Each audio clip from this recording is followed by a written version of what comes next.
Welcome back to the next class, students. Now we are going to learn about the preambles. Okay.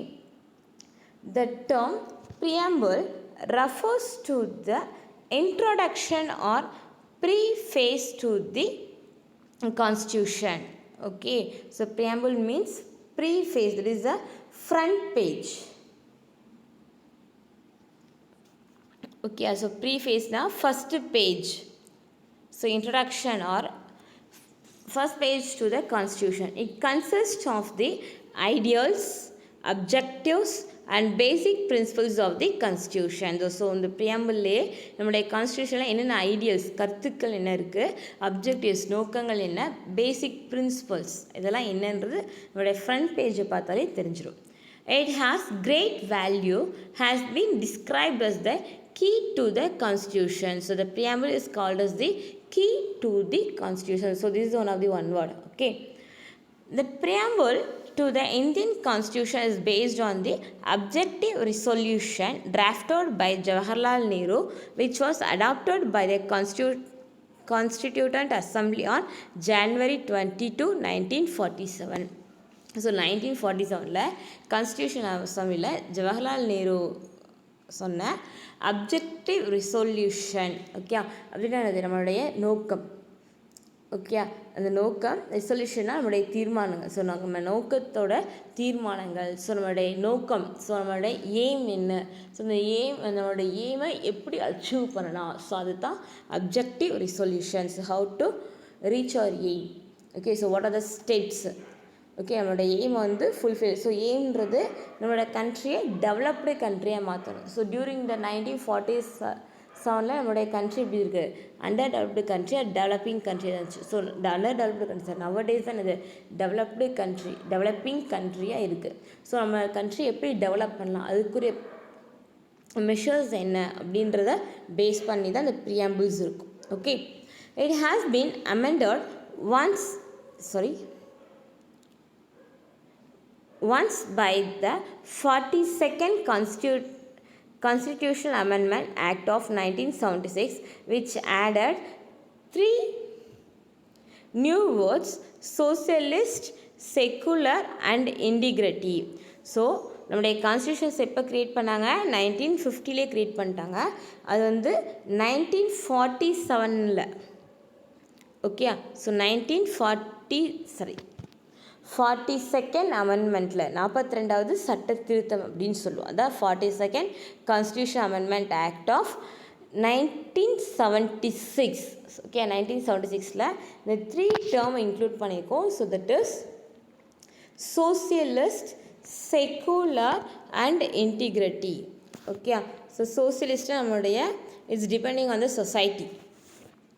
Okay, society depend பண்ணதான் socialist. அதாவது நம்மளுடைய சொசைட்டியில் leave பண்ணுற எல்லாத்தையும் வந்து சொல்கிறதா சோசியலிஸ்ட் அப்படின்ற வேர்டு. செக்குலர்னால் ரிலீஜியஸ், எந்த ஒரு ரிலீஜியனை டிபெண்ட் பண்ணியிருக்க நம்மளுடைய கண்ட்ரி எந்த ஒரு ரிலீஜியனையும் டிபெண்ட் பண்ணது கிடையாது. எல்லா ரிலீஜியனையும் என்ன செய்யும், அக்செப்ட் பண்ணிக்கும். ஓகே, எந்த ஒரு ரிலீஜியனையும் பேஸ் பண்ணது கிடையாது. ஓகே, சமய சார்பற்றது அப்படின்னு சொல்லுவாங்க. இன்டிகிரேட்னா உனக்கே தெரியும், that is a union. Okay, ஒற்றுமை சொல்லுவோம் இல்லையா. ஸோ இந்த 3 வேர்டும் 1976 இன்க்ளூட் ஆனது.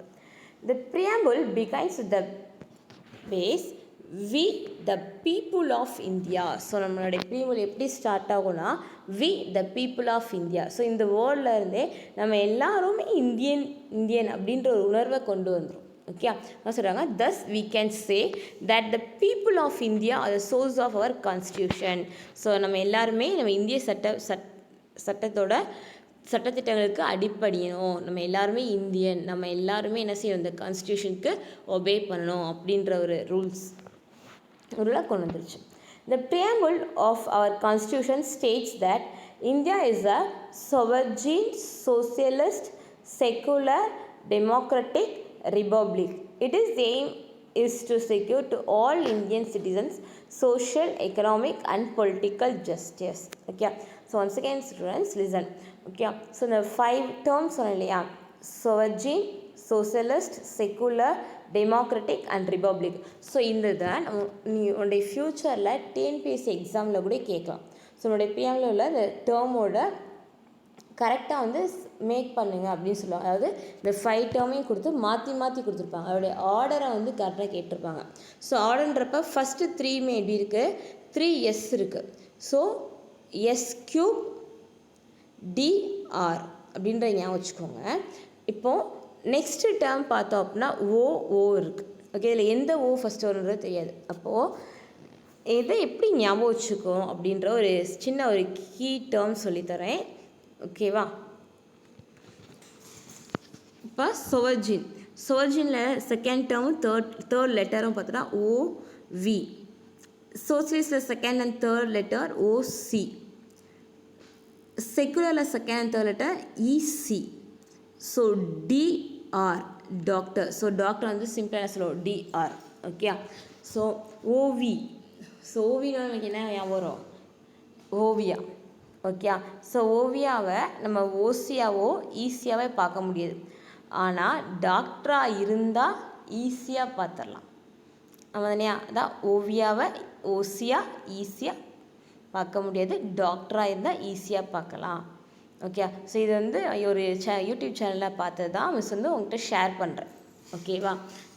ஸோ இது வந்து உன்னுடைய டிஎன்பிஎஸ்சி எக்ஸாம் கூட இது வந்து உனக்கு வரலாம். ஸோ ஞாபகத்தை வச்சுக்கோ, ஓவியாவை ஓசியாக ஈஸியாக பார்க்க முடியாது, டாக்டராக இருந்தால் ஈஸியாக பார்த்துடலாம். ஓகே, அதை ஞாபகத்தில் வச்சுக்கோ. ஓவியா ஞாபகத்தில் வச்சுக்காத. Sovereign, socialist, secular, democratic and republic. So keep it on your mind. Don't forget these terms. Okay, next one, citizenship. Okay, so next one topic is citizenship. So citizen citizen na we are the people of Indian citizens. So India la penda ellarume enna solluvom, citizen na solluvom. So that is the citizenship. The word citizen is derived from the Latin term civis. Okay, so the citizen comes from the civis. It means resident of a city state. Okay, is a city resident. I mean city state la வாழ்றவங்கள குறிக்கும். The Constitution of India provides for a single and uniform citizenship for a whole of India. Article 5 to 11 under part 2 of the Constitution deals with the Constitution. So நம்மளுடைய மொத்த articles எத்தனைன்றது பார்த்தோம். டோட்டலாக 395 articles. இதில் first 5 to 11 article, அதில் part 3ல சிட்டிசன்ஷிப்பை பற்றி கொடுத்துருக்காங்க. Okay, article 5 to 11 under part 2. So இதுவுமே one of the TNPSC question. So keep it on your mind. Article 5 to 11 under 5 under part 2. Okay, so this is one of the second one question. So you have to mark in your book and do the fair copy. So second one question. Okay, Citizenship Act 1955. So Citizenship Act எப்போ create பண்ணாங்க, 1955. So the Citizenship Act 1955 provides for acquisition and loss of citizenship after the commencement of the Constitution. This act has been amended so far 8 times. Okay, 8 times வந்து என்ன பண்ணியிருக்காங்க, correction பண்ணியிருக்காங்க. Okay, acquisition of citizenship. So சிட்டிசன்ஷிப்பை எப்படிலாம் நம்ம பெறலாம் அப்படின்றது acquisition. Okay, so நார்மலாக உனக்கு தெரியும் by birth. First one point by birth. இந்தியாவில் பிறந்துட்டோம் அப்படின்னாலே நம்ம தான் இந்தியன் சிட்டிசன். இதே மாதிரி எந்த ஒரு கண்ட்ரிலையும் நீ பிறந்த அப்படின்னா அந்த கண்ட்ரியோட சிட்டிசனாக மாறிடுவேன். ஸோ அதுதான் by birth. So all persons born in India on or after January 26, 1950 are treated as citizens by birth. Okay, so இந்தியாவில் பிறந்த எல்லாருமே on or after January 26. Okay, January 26க்கு அப்புறம், ஸோ 26 1950க்கு அப்புறம் பிறந்த எல்லாருமே இந்தியன் சிட்டிசன்ஸ் தான். Okay, so next one by descent. Okay, டிசன்னா நம்மளுடைய ஆன்செஸ்டர்ஸ். ஓகே, நம்மளுடைய ஆன்செஸ்டர்ஸ் மூலமாக வரக்கூடிய பெர்த்.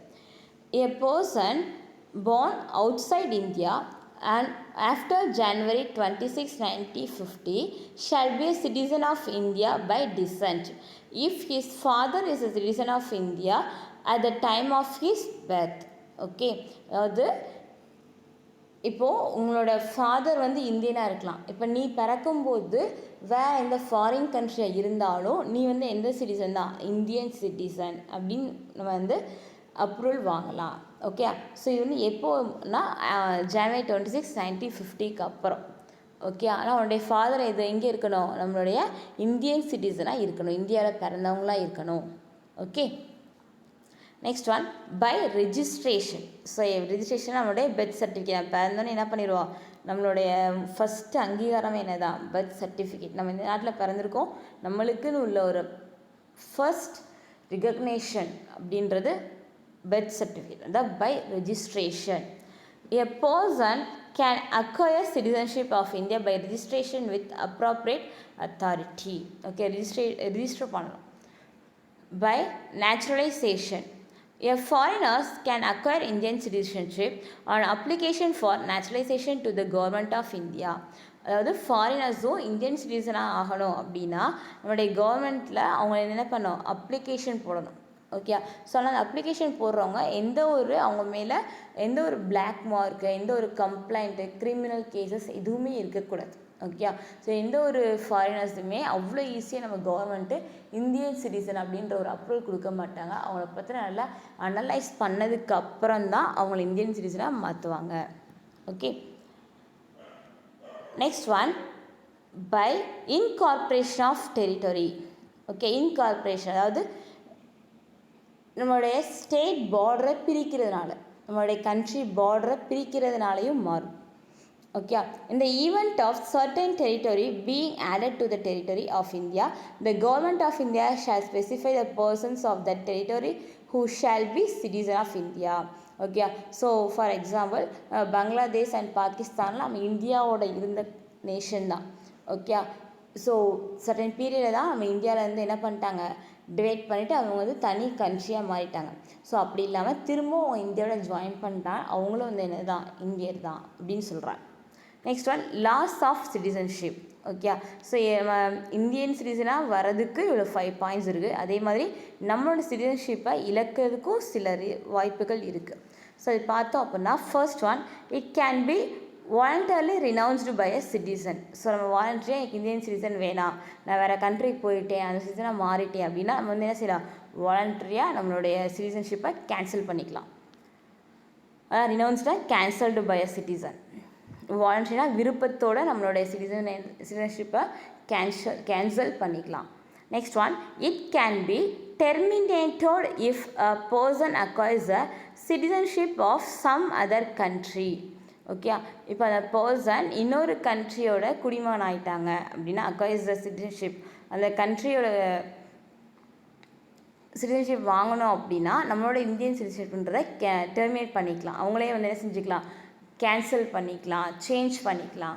ஓகே, ஆனால் அதுக்கு வந்து சில ப்ரொசீஜர்ஸ் இருக்குது. அவ்வளோ ஈஸியாக வந்து எந்த ஒரு சிட்டிசனாகவும் நம்ம வந்து என்ன செய்ய முடியாது, மாற முடியாது.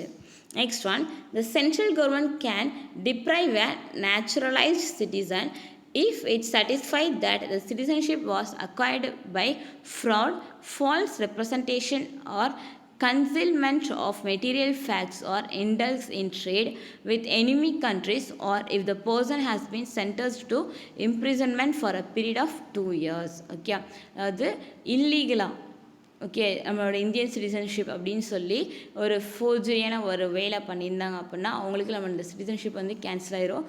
நெக்ஸ்ட்டு அவங்களுக்கு 2 years ஜெயில் தண்டனை இருக்குது. Okay, so these are the procedures of loss of citizenship. Okay, thank you students.